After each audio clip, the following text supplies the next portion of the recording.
ने किए बंधुओं। ठाकुर जी के प्रति दोष बुद्धि आ जाए, ठाकुर जी को उससे कोई फर्क नहीं पड़ता। ठाकुर जी सोचते हैं बालक हैं, ये संसार पूरी सब बालक ही हैं हमारे प्रति दोष बुद्धि रखते हैं, कोई बात नहीं। हमारे प्रति संशय बुद्धि रखते हैं, कोई बात नहीं। हमारे प्रति प्रश्न चिन्ह रखते हैं कि कौन भगवान, तब भी ठाकुर जी क्षमा करते हैं। लेकिन ठाकुर जी के जनों का जब हम लोग संशय करते हैं, ठाकुर जी के जनों पर जब हम प्रश्न उठाते हैं, ठाकुर जी के जनों का जब हम अपमान करते हैं, तब ठाकुर जी सहन नहीं होता। अपने संशय को ठाकुर जी ज्यादा बड़ी बात मानते नहीं, लेकिन ठाकुर जी के जनों को मत छेड़ो, उनसे कुछ मत कहो, वो ठाकुर जी को बहुत पीड़ा देता है। नरसिंह मेहता, सब लोग उनके भाव से भली भांति परिचित हैं।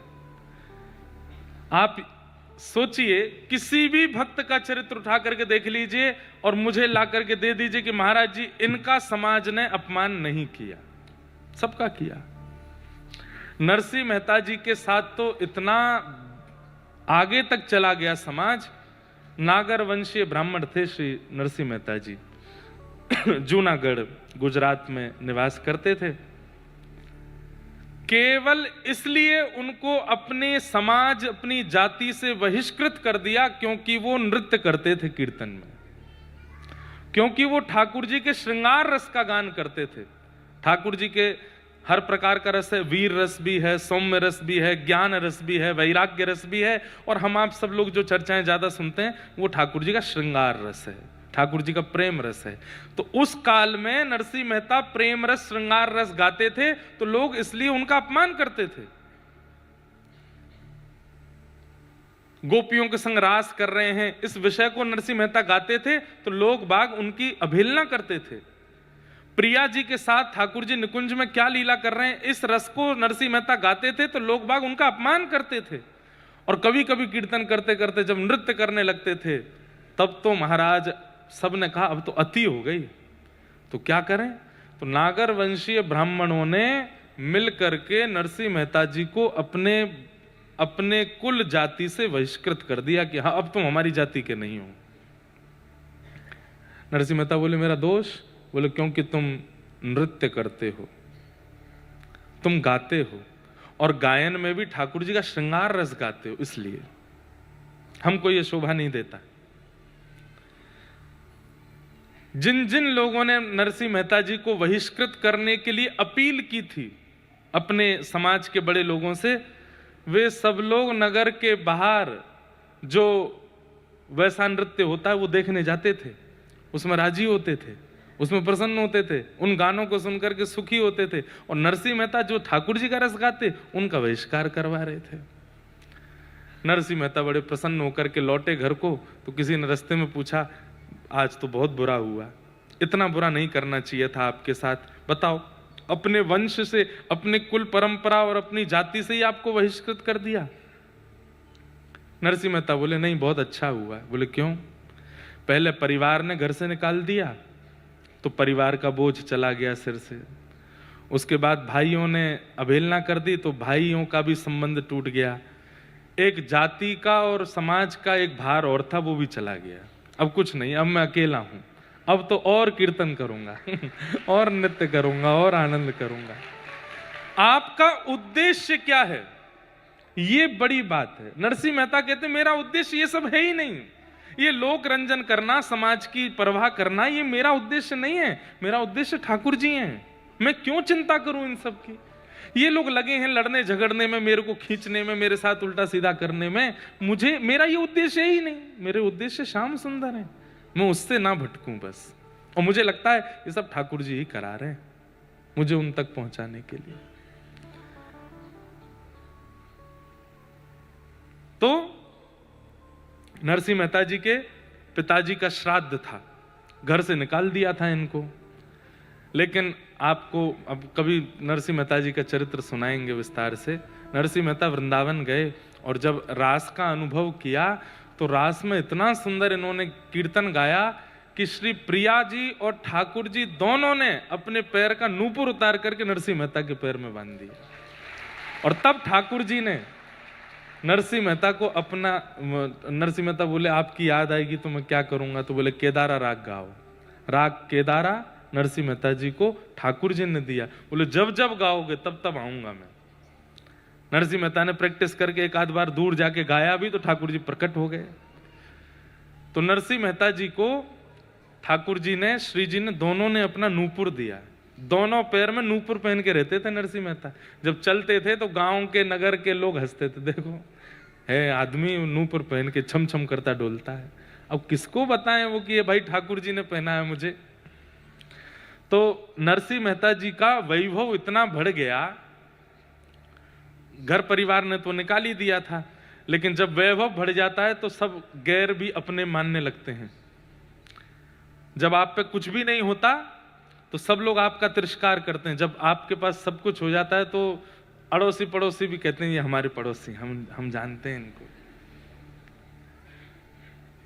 कबीरदास जी के घर भगवान श्री राम रूप बदल करके गए, लक्ष्मण जी को भी रूप बदलवा करके ले गए, हनुमान जी को भी रूप बदलवाया, सबके रूप बदलवा करके, और बैलगाड़ियों में खूब सारे रत्न आभूषण आदि सब लेकर के गए। नगर में जाके बोले भैया कबीरदास कहाँ? बोले कौन कबीरदास? हम नहीं जानते। सब गांव के लोग बोले अरे वो कबीरदास कहाँ है? बोले हम नहीं जानते। सब लोग अरे कौन कबीरदास? सब लोग इस प्रकार से उनका सब करने लगे। तो लेकिन लोग बाग बोले यार ये कबीर के बारे में जानते सब थे, लेकिन सब मना कर रहे हैं हम नहीं जानते। सबने कहा ये इतने सारे लोग आए हैं, बैलगाड़ियों में सामान भर के आए, कबीरदास का परिचय पूछ क्यों रहे हैं? तो मना तो करते गए हम नहीं जानते कहाँ है, कौन कबीर, हमारा कोई संपर्क नहीं है। पर देख सब रहे थे अपने घर के बाहर से कि होगा क्या। तो एक में किसी ने बता दी, बोले ये है कबीरदास का घर। तो घर में पहुंचे तो कबीरदास जी नहीं थे, परिवार के लोग आए। बोले जी कहिए। बोले हम कबीरदास जी से बहुत सारा हमने वस्त्र आदि वो बुनते हैं, तो कई सारे हमने वस्त्र लिए, उनके वस्त्र का जो वेतन होता है ना वो देने के लिए आए हैं। बोले क्या वेतन है? बोले हटाओ भाई कपड़ा हटाओ, बैलगाड़ियों से कपड़े हटाए तो हीरे जवाहरात मोती सोना माणिक जाने क्या क्या बैलगाड़ियों में भरे। हनुमान जी, राम जी, लक्ष्मण जी सब रूप बदल करके आए थे लेके बैलगाड़ी। तो कबीरदास जी के घर से बोले आप शायद गलत पते पे आ गए हैं, हमारे कबीरदास जी का इतनी संपत्ति नहीं हो सकती। वो तो इतना ही कपड़ा बनाते हैं कि आज का भोजन बन जाए, मतलब इतना ही कपड़ा बुनते हैं कि बेच के आज की प्रसादी की व्यवस्था हो जाए, कल की प्रसादी भी अगर उस कपड़े से मिलती है तो कबीरदास जी रखते नहीं है। इतना सारा वेतन लेके आप आए, निश्चित गलत पदे पे हैं, कोई और कबीरदास होगा। बोले हम उनके बारे में पूछ रहे हैं, रामानंदाचार्य जी के शिष्य कबीरदास। बोले हाँ रामानंदाचार्य जी के शिष्य तो यही है। बोले हाँ तो उन्हीं का ही है। बोले वो कहाँ है? बोले वो तो घर बार छोड़ के चले गए कहीं पे। बोले उनको ढूंढो। घर के लोग बोले हम तो 2-3 लोग हैं, हम कैसे ढूंढेंगे, इतने में अड़ोसी पड़ोसी हम ढूंढ के लाते हैं, हमें पता हो वो कहाँ गया होगा। अरे हमारे संग खेला है बचपन में, वहां बैठता था, इधर का जाता था, कभी हमसे ये पूछता था। हमारे घर तो भोजन किया एक बार, सब लोग आकर के राम जी रूप बदल के आए थे, सब उनको आके घेर लिए। अरे कबीरदास जी तो एक बार मेरे साथ छत पे सोए थे, मेरे साथ वहां किया था, ये किया था। राम जी बोले अभी तो तुम मना कर रहे थे कि तुम जानते ही नहीं हो। अरे मुझे लगा कोई और कबीरदास हो, ये तो हमारा लंगोटिया यार, हम जाते ढूंढ के लाते। तो जब संपत्ति दिखती है ना लोगों को, संपत्ति दिखे, नाम दिखे, ऐश्वर्य दिखे, वैभव दिखे, तो गैर भी अपना संबंध निकाल लेते हैं। नरसिंह मेहता जी को पहले सबने अपमानित करके बाहर कर दिया, लेकिन जब ठाकुर जी का साक्षात्कार हुआ, ठाकुर जी ने ऐसा भवन बनवा करके नरसिंह मेहता का कर दिया व्यवस्था कि अब तो सब देखते हैं और सब कहते हैं इनसे हमने मित्रता रखी होती तो हम पे भी थोड़ी कृपा होती है। आज उनके भैया आए और नरसिंह मेहता जी से बोले कि पिताजी का श्राद्ध है घर पे, हम दोनों तो भाई ही हैं, आप आ जाना श्राद्ध में। नरसिंह मेहता बोले हाँ भैया, आप पिताजी का श्राद्ध है तो आऊंगा ही मैं, जिनकी कृपा से मुझे सब कुछ प्राप्त है मैं आऊंगा, लेकिन आप प्रारंभ कर देना। सुबह उठ करके सेवा पूजा संध्या वंदन और ठाकुर जी का बड़ा उत्सव आदि का क्रम रहता है, उससे निवृत्त होकर मैं आऊंगा। भैया को क्रोध आ गया, बोले कि पिताजी का श्राद्ध है, अभी भी तुझे ठाकुर जी की पड़ी है? बोले ठाकुर जी की नहीं पड़ी, ठाकुर जी मेरे सर्वस्व हैं, उनकी सेवा करके ही मैं आ पाऊंगा। तो भैया नाराज होकर के बोले बिल्कुल आने की जरूरत नहीं है, मत तू यहीं कर लेना अपना, बिल्कुल मत आना। तो कोई गरज पड़ी है? एक तो हम बोलने आए हैं कि पिताजी का श्राद्ध आ जाना, तू अभी भी कह रहा है सेवा करके आऊंगा। नरसिंह मेहता बोले ठीक है मैं यहां कर लूंगा। भाई ने जाकर के सब ब्राह्मणों से कहा ये वो करेगा, इसके यहां कोई भी मत जाना श्राद्ध कराने के लिए। ध्यान से सुनिएगा। तो नरसिंह मेहता जी अपनी सेवा पूजा करके पुरोहित जी के पास गए। तो पुरोहित जी से जाके बोले वैसे तो मुझे आप लोगों ने समाज से बाहर कर दिया है, पर मेरे पिताजी तो आपके समाज के ही हैं। मैं भले ही समाज से बाहर हूं, मेरे पिताजी तो आपके समाज के हैं। आज श्राद्ध है, आप घर आ जाएंगे श्राद्ध कराने? तो पुरोहित जी बोले हम तो आपके भैया को वचन दे चुके हैं, वहां हमको श्राद्ध कराने जाना है, आपके यहां कैसे आएंगे? आप कोई और व्यवस्था कर लो अपनी। तो ठीक है। दूसरे पुरोहितों के पास गए तो दूसरे पुरोहितों ने कहा कि हमको तो इतना धन दक्षिणा देनी पड़ेगी, इतना ये करना पड़ेगा, और देखो तुमको सब समाज के लोगों ने बहिष्कृत कर दिया, तो सब समाज के लोगों को तुमको प्रसाद पवाना पड़ेगा। नरसिंह मेहता जी बोले ठीक है हम करेंगे व्यवस्था, व्यवस्था तो नहीं है पर करेंगे। अब समाज के 400 परिवार थे, उन लोगों को तो हंसी आ रही थी, बढ़िया है 400 लोग इसके घर पहुंचेंगे और ये नहीं खिला पाएगा तो इसकी और अवहेलना होगी और इसकी निंदा होगी, हम सब समाज के लोग आएंगे, तुम व्यवस्था करो। नरसिंह मेहता बोले ठीक है। एक सेठ जी बहुत प्रेम मानते थे, नरसिंह मेहता जी का कीर्तन उनको बहुत प्रिय था। सेठ जी के पास नरसिंह मेहता गए, बोले मेरे घर पर श्राद्ध होना है, ब्राह्मण आएंगे, आप कुछ मुझे मोहर दे दीजिए तो मैं उनको प्रसाद पवा दूंगा, उसके बाद वापस कर दूंगा। सेठ जी बोले एक शर्त पे। बोले क्या? पहले बैठ के यहाँ कीर्तन सुनाओ, आपका कीर्तन बहुत अच्छा लगता है। नरसिंह मेहता बोले श्राद्ध है घर पे और मेरा कीर्तन में फिर मन लग जाता है, फिर मैं उठ नहीं पाता। बोले हम उठा देंगे आपको कि भाई श्राद्ध है, उठ जाओ, अभी कीर्तन सुनाओ। नरसिंह मेहता बोले ठीक है। लिए करताल और नरसिंह मेहता ने जैसे ही गाना प्रारंभ किया, महाराज एक बार वो प्रवेश करते कीर्तन में, फिर वो निकलते नहीं थे। महाराज झंकृत होने लगता था वातावरण, नृत्य करता था नरसिंह मेहता के कीर्तन पर। मुझे गुजराती ज्यादा आती नहीं तो उनके कीर्तन में सुना था, कैसे बढ़िया बढ़िया मधुर कीर्तन गुजराती में। नरसिंह मेहता गाँव में और सेठ जी उछल उछल के नृत्य करें। ठाकुर जी ने मन में विचार किया, अरे नरसिंह, वहां ब्राह्मण नागरवंशी सबरे ब्राह्मण 400 परिवार इकट्ठे हो रहे हैं घर पे और वहां सबका श्राद्ध करना हो, ये यहाँ कीर्तन कर रहा है, क्या करें? तो ठाकुर जी नरसिंह मेहता बन के चले गए और नरसिंह मेहता बनकर के घर पे गए। पत्नी से बोले ए देवी देख कितने सारे ब्राह्मण आए हैं, जल्दी कर प्रसादी बना। बोले कहां से बनाऊं प्रसादी, रसोई में तो कुछ है नहीं। अरे तू जब नहाने गई थी मैंने लाके सब धर दिया, देख तो सही। भीतर जाके देखा तो आटा दाल चावल सब बड़ी मात्रा में भरा था। अब तो पत्नी बोले अभी बनाती हूँ। तुरंत लग गए महाराज जमनिया करने, सब सामग्री बनाने। नरसिंह मेहता भी बीच बीच में जाके सामग्री सिद्ध करावे, ब्राह्मणों को सब आप बैठो बस थोड़ी देर दो, अभी बस प्रसादी सिद्ध हो रही, श्राद्ध आदि। ठाकुर जी ने नरसिंह मेहता दिया, क्योंकि नरसिंह कीर्तन में व्यस्त है, नरसिंह अभी कीर्तन कर रहा है अपने हाथ से। ठाकुर जी जिसका चिंतन कर लें वो मुक्त हो जाता है, जिसका श्राद्ध कर दे उसका क्या होगा। सब ब्राह्मणों को, ब्राह्मण तो सब बैठे थे, बोले अभी तक तो सब ठीक ठाक सही चल रहा है, देखते हैं क्या पवाएगा।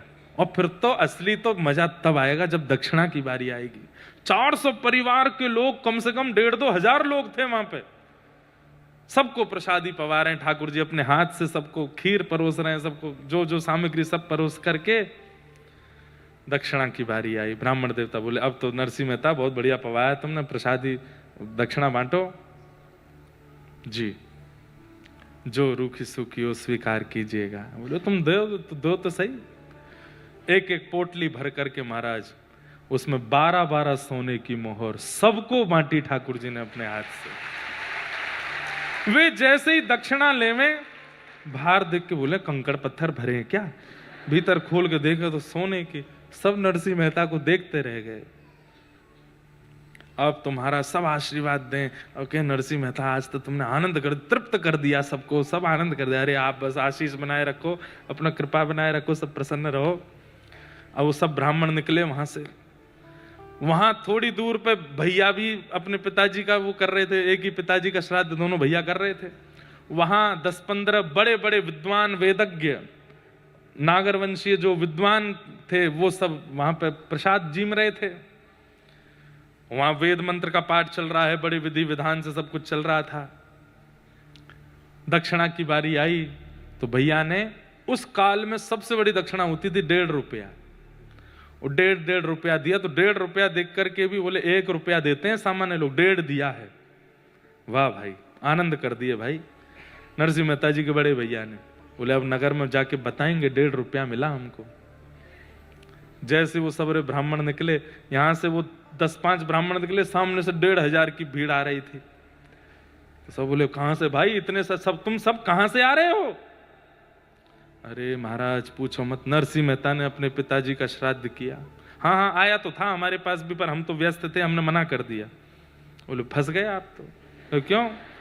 क्या प्रसाद, क्या कुछ, दक्षिणा क्या दी है बताओ? हमको 1.5 रुपया दिया। वो 1.5 रुपया, 12 सोने की मोहर, और एक को नहीं सबको।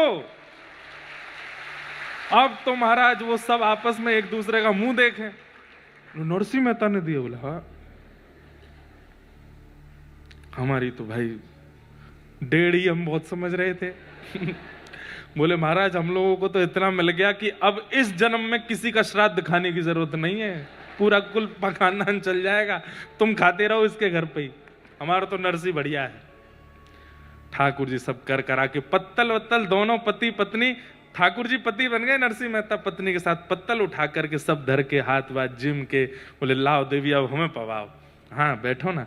बैठ गए। ठाकुर जी नरसिंह मेहता के यहाँ प्रसाद पा रहे हैं। प्रसाद पाने के बाद देवी अब तुम भी पालो, हम जाते हैं थोड़ा हाथ आदि धो के संध्या वंदन करते हैं। ठाकुर जी की प्रसादी थाली में ही पत्नियां पाती हैं, ऐसा नियम रहा। तो पति की प्रसादी थाली में बैठ करके वो जिमने लगी। ठाकुर जी हाथ धोने के बहाने गए, वहीं से अंतर्ध्यान हो गए।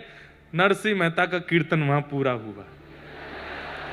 सेठ जी से बोले सेठ जी तुमने बताया नहीं, वहां पे ब्राह्मण आ गए होंगे, हमारा श्राद्ध है, अब और कुछ सुनना पड़ेगा, एक नया बवाल हो जाएगा। अपने वंश से निकाल दिया, कुल से निकाल, अब गांव से भी निकाल देंगे। सब बैठे होंगे। अरे हमसे गलती हो गई, अब क्या करें? बोले अब क्या करें, अब तो जाता हूं मैं। जैसे पहुंचे तो वहां देखा तो पत्नी जिम रही थी। नरसिंह मेहता बोले तुम प्रसाद पा रही हो? ब्राह्मण नहीं आए अभी तक, पिताजी का श्राद्ध होना था, सबको पवाना था। फिर देवी ये है कि क्या किया आपने? अभी ब्राह्मण आए नहीं, उन्होंने पाया नहीं, फिर उसके बाद मैं पाऊंगा, फिर पाना होता है। क्या बात कर रहे हो आप? संध्या करके सब भूल गए क्या? हो तो गया सब पापा करके चले। क्या बोल रही हो? अरे आप ऐसे क्यों बचकानी हरकत करते हैं? हो तो गया श्राद्ध, 1,500 ब्राह्मण आए थे, सबको बढ़िया पवाया आपने। 12-12 वैसे इतना कहां से लाए इतना सोना? सबको 12-12 सोने की मोहर बांट करके आप पाए। संध्या करने गए तभी तो पा रही हूं मैं। नरसिंह मेहता घुटने पर बैठ गए। बोले देवी सब हो गया, पूरा वृत्तांत बताया। बोले आप ही घूम रहे थे। नरसिंह मेहता के नेत्र सजल हो गए। मैं नहीं था, द्वारिकाधीश आए थे, मेरे रूप में द्वारिकाधीश आए थे। पूछ रहे हैं कहां बैठे थे, कहां चले थे, मुझे दिखाओ तो। बोले यहां बैठे थे। नरसिंह मेहता उस स्थान को हृदय से लगा। मैं कहां चले थे? बोले यहां चल रहे थे। पत्तल अपने हाथ से लगाई, परोस करके गए, पिताजी का श्राद्ध किया। नरसिंह मेहता रोने लगे। मैं इस योग्य नहीं हूं नाथ, आप कितना करते हैं मेरे लिए, क्यों करते हैं मुझसे इतना स्नेह, क्यों करते हैं मुझसे इतना प्रेम? आप अपनी पत्नी को हृदय से लगा के बोले भाग्यशाली हो, ठाकुर जी आए थे, मैं तो व्यस्त था वहां कीर्तन में। भरोसो दृढ़ इन चरणन केरो, भरोसो दृढ़ इन चरणन के। बंधुओं, अपने गुरु के प्रति और अपने गोविंद के प्रति इतना विश्वास रखो कि पैर कटने की स्थिति भी आ जाए ना तो भी विश्वास ना डगमगाए, वो विश्वास ना जाए उनसे। घर परिवार का बहुत सगा संबंधी भी, उसके साथ भी कोई घटना घट रही है तो भी ठाकुर जी को दोष मत दो कि नाथ क्या कर रहे हो आप। नहीं, हर परिस्थिति को प्रसाद मानो। कितनी भी भयावह स्थिति जीवन में क्यों ना आ जाए, अपने विश्वास को मत जाने दीजिए। नहीं नहीं ठाकुर जी, इसमें आपने कुछ अच्छा भला ही सोचा होगा। मैं आपका कीर्तन, आपकी सेवा, आपकी कथा, इसको नहीं छोड़ सकता। चाहे जीवन में जो होता रहे मैं तो करूंगा। ठाकुर जी फिर वो संभालते हैं, ठाकुर जी संभालते हैं। ऐसे वैष्णवों का अपराध कभी मत करो बंधुओं। ठाकुर जी अपने अपराध से उनको कोई फर्क नहीं पड़ता। समुद्र की एक बूंद निकाल करके बाहर फेंक करके और तुम समुद्र से कह रहे हो चल बेटा मैंने तुझे घटा दिया, समुद्र हंसेगा आप पे, क्या घटाया तेने। ठाकुर जी समुद्र हैं, आप उनका अपमान कर दोगे उनकी सेवा में। मैं बुरा नहीं मानिएगा, कई लोग कहते हैं तुमने पूजा में ये विधि गलत कर दी, मंदिर में जाके तुमने ये गलत कर दिया, ठाकुर जी नाराज हो गए। ठाकुर जी पे इतना समय नहीं है कि आपकी छोटी छोटी बातों से वो नाराज हों। हाँ, ध्यान आपको रखना चाहिए, ये आपकी जिम्मेवारी है। पर दिया नहीं जलाया, ठाकुर जी नाराज हो गए। तुमने सूखी माला पहना दी, ठाकुर जी नाराज हो गए। ठाकुर जी को तुमने ऐसा प्रसाद पवा दिया, ठाकुर जी नाराज हो गए होंगे। ठाकुर जी के साथ ऐसा, इन सब बातों से ठाकुर जी नाराज नहीं होते। ठाकुर जी होते हैं वैष्णव अपराध से नाराज, वो मत करो बस। नरसिंह मेहता का सबने अपराध किया, ठाकुर जी ने उनको स्वीकार किया। आपको पता है नरसिंह मेहता जी का भगवत धाम गमन कैसे हुआ था? जन्माष्टमी का दिन रात्रि में पास के गांव में कीर्तन करने के लिए गए। रोज का हर जन्माष्टमी पर कीर्तन करने जाते थे, तो रात्रि का कीर्तन करते, ठाकुर जी का अभिषेक आदि करके फिर विश्राम करते, फिर सुबह नंद महोत्सव करते थे। लेकिन एक दिन नरसिंह मेहता रात्रि में कीर्तन करने के लिए गए, रात भर कीर्तन करते रहे, अभिषेक हो गया, बधाई बट गई, उसके बाद भी कीर्तन चलता ही रहा, चलता ही रहा, चलता ही रहा। लोग नृत्य कर रहे हैं। महाराज कहीं अधिक समय हो जाता है तो लोग जाने लगते हैं, पर वहां भीड़ और बढ़ने लगी। चारों तरफ से भीड़ है, गांव के दूर दूर के लोग आ गए और नरसिंह मेहता लिए करताल। 12 घंटे हो गए नृत्य करते करते, और इतने में ही किसी ने कहा नंद महोत्सव प्रारंभ हो गया, सुबह के 8 बजे हैं। ठाकुर जी पलना में बैठ गए, तब बधाई का पद गाया। नंद के आंगन में बधाई बज रही है और नरसिंह मेहता बधाई मांग रहे हैं। सब लोगों के आगे ऐसे झोली फैला करके नृत्य कर रहे हैं, मेरे लाला को प्राकट्य भयो, बधाई दो, बधाई दो।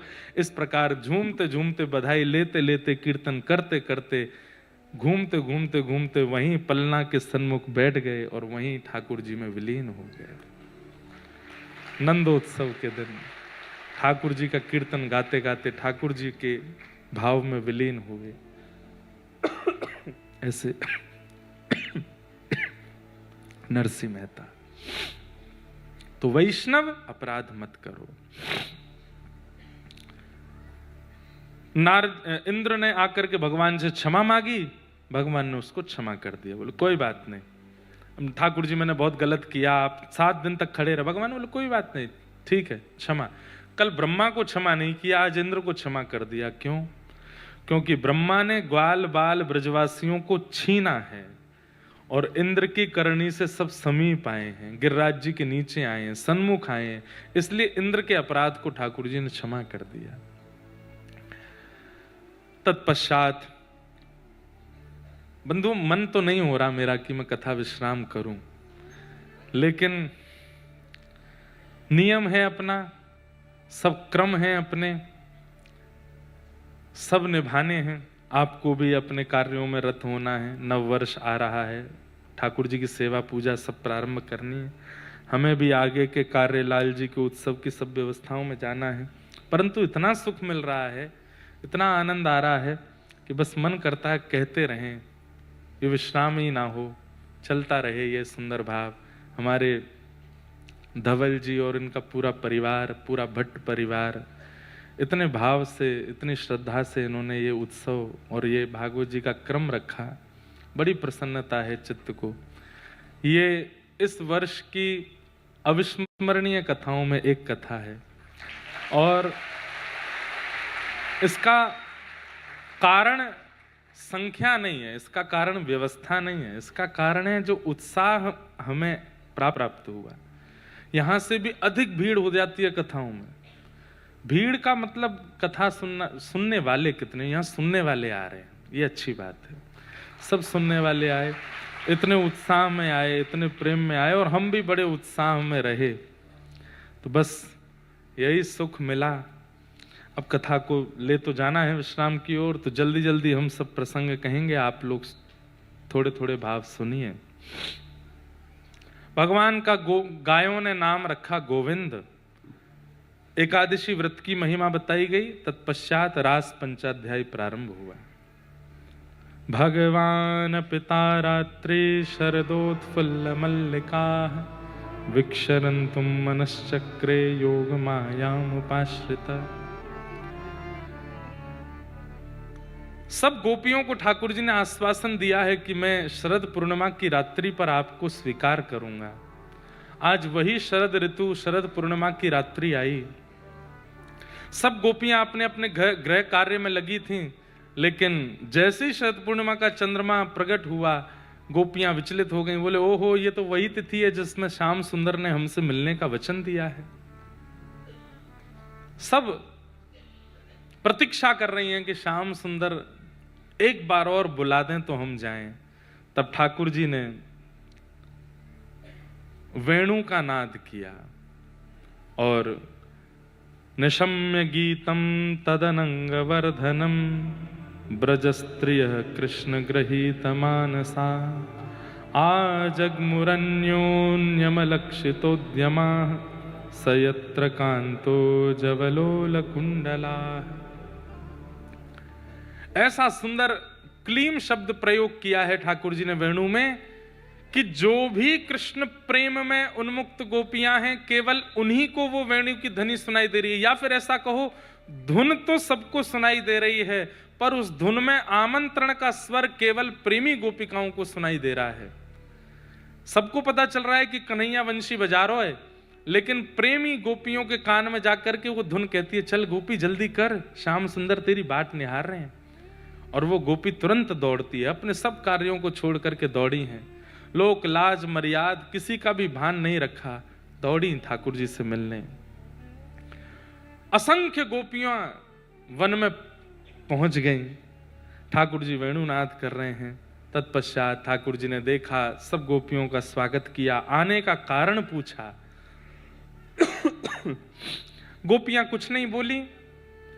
ठाकुर जी ने पतिव्रता नारी का धर्म बताया कि कहीं ये डर डरा करके वापस लौट जाएं, लेकिन तब भी गोपियों को भय नहीं लगा, खड़ी रहीं। 10 श्लोक बाद जब गोपियों की बारी आई तो ठाकुर जी बोले कि आप सब क्यों आई हैं?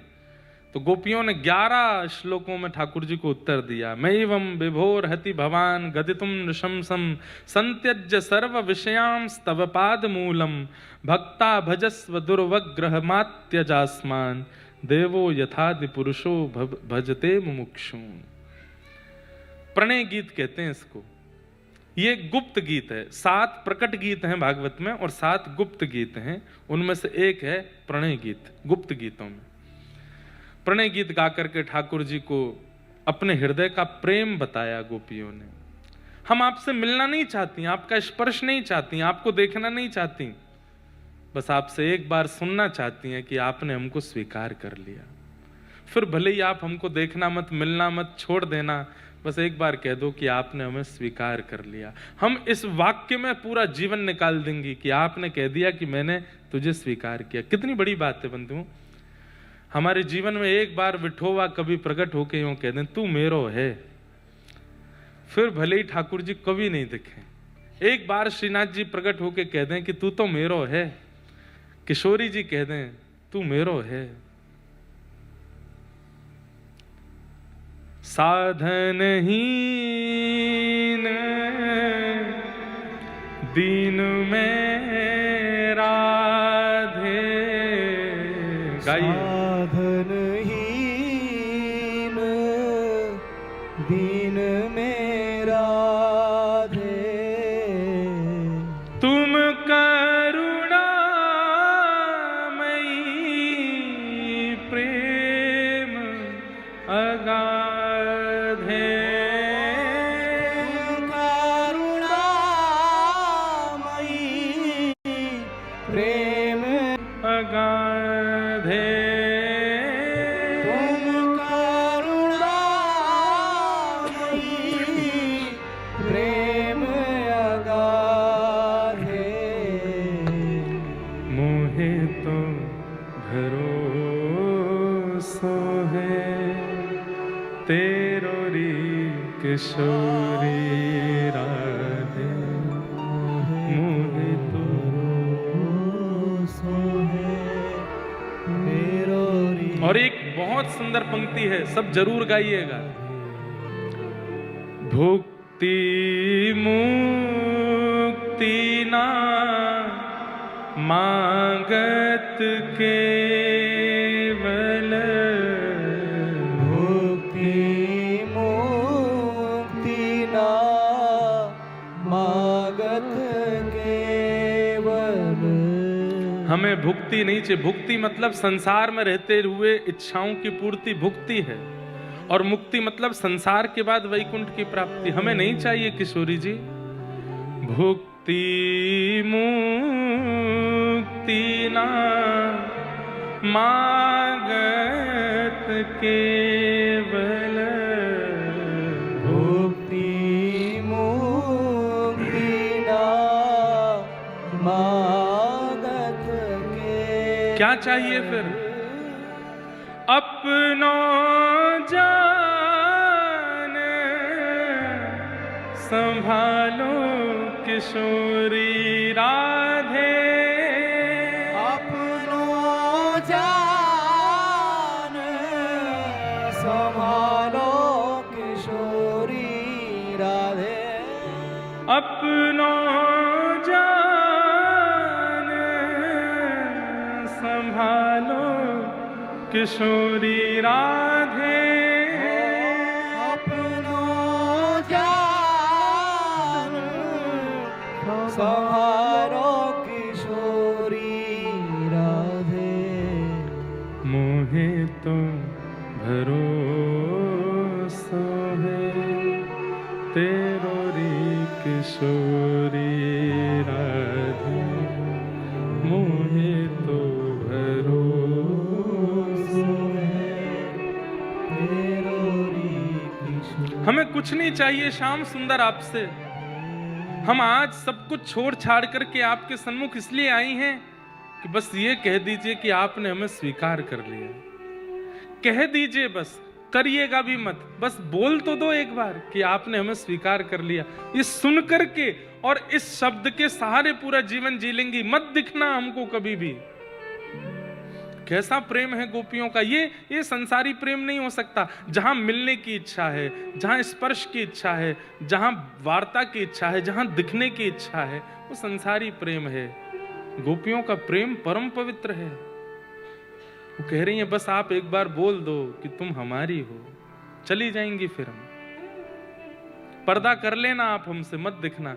वो आप बोल दोगे, वो स्वर लहरियां हमारे मस्तिष्क में, हृदय में, दिमाग में घूमती रहेंगी, उसी के सहारे जी लेंगी हम। ठाकुर जी ने इनकी प्रेम की परीक्षा ली और ऐसा प्रेम प्रस्तुत किया गोपियों ने। ठाकुर जी बोले, अरे गोपियों, मैं जानता हूं तुम आज की प्रतीक्षार्थी नहीं हो, त्रेता युग से प्रतीक्षा कर रही हो। जब मैं दंडक वन में राम बनकर के आया था, तब तुम सब गोपी ही उस दंडक वन के संत थे, ऋषि थे, जो मेरे दर्शन की लालसा में बैठे थे। लेकिन सीता हरण के बाद मैं लंका चला गया और वहां जाकर के रावण वध करके जब सीता जी को मुक्त किया, तब लक्ष्मण जी ने बताया कि 14 वर्ष पूर्ण हो गए हैं, तो मुझे कैसे भी वापस अयोध्या पहुंचना है, नहीं तो भरत जीवित नहीं मिलेगा।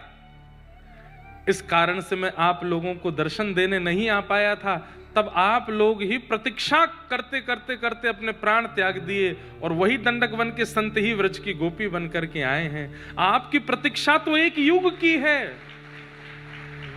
आप आज के प्रतीक्षार्थी थोड़े हैं, आप तो कब से प्रतीक्षा कर रहे हो। और अब जाकर के भी मैंने परीक्षा ली तो आप सब कह रहे हैं कि आपको कुछ नहीं चाहिए, बस मैं अपना लूं।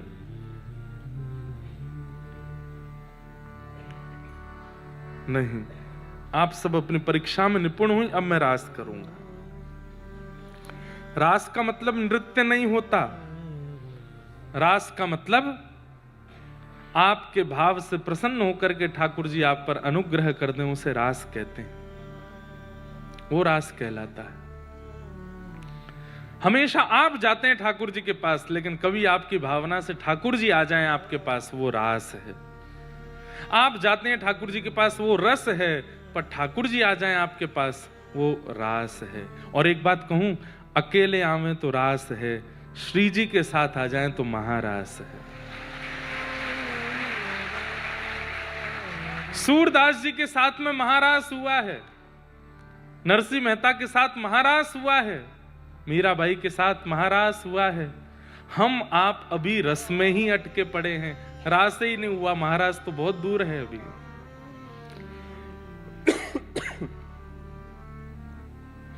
कभी ठाकुर जी अनुग्रह कर दें। और बंधुओं, अनुग्रह होता है। बहुत याद आ रही है वृंदावन की या जगन्नाथपुरी की या द्वारिका की या डाकोर जी की या श्रीनाथ जी की। बहुत दिन से बेचैन है पर नहीं जा पा रहे।